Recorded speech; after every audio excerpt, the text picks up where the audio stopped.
tell me exactly what is the Colonial Quarters? Well, it's 2 acres of awesome. We cover 300 years of history on 2 acres. I love it. We've got 2 restaurants, we've got retail, you can climb a 35-foot watchtower, you can watch a ship being built, we've got a blacksmith, we've got a gunsmith. It's just a really great, entertaining, historical adventure. 2 acres awesome. I don't need to say anything more now. It's done. Well, the idea is to make history interesting. We're on an authentic site. We're in a place where history actually happens. It's all so real. The very ground you're walking on has stories, but we try to tell those stories in an interesting way. So it's about real people and what they would have done to survive back in the day. We've got 16th, 17th, 18th century Spanish history and 18th century British history. Gotcha. Now, that's something you don't see a lot in St. Augustine, although it was a very important time. They were only here for about 20-something years, right? Exactly, but there was something else going on up north.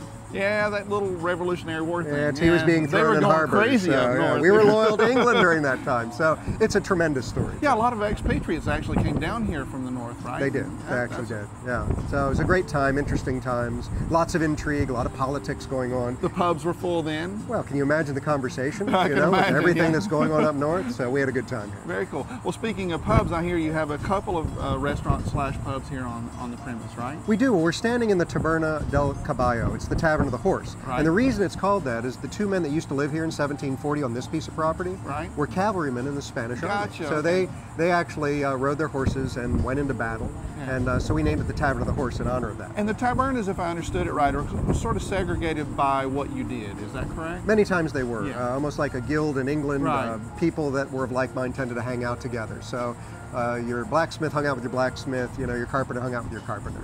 Pretty cool stuff. Yeah. Now, for the first time visitor, what would you suggest that they do and how should they approach coming to Colonial Square? Well, you've got to take the adventure tour, you've got to get on a tour, get the overview, participate in a musket drill. Right. Just see it all, do it all, get a good sense of it. Love climbing up the watchtower, you look over top of the fort. You want to dig in the discovery boxes. We've got archaeology discovery boxes. That's pretty cool. Kids of all ages love to play in those. So you find swords pottery and all kinds of good stuff. But yeah, there's a lot to see and do here. And then you top it off with a cold sangria, or you get a cold pint at the pub. Yeah. A little bit of or food. Both. Yeah, you get a little bit of food, and it's a nice day. Now, when it comes to the food, is it food of the time, or is it just your typical?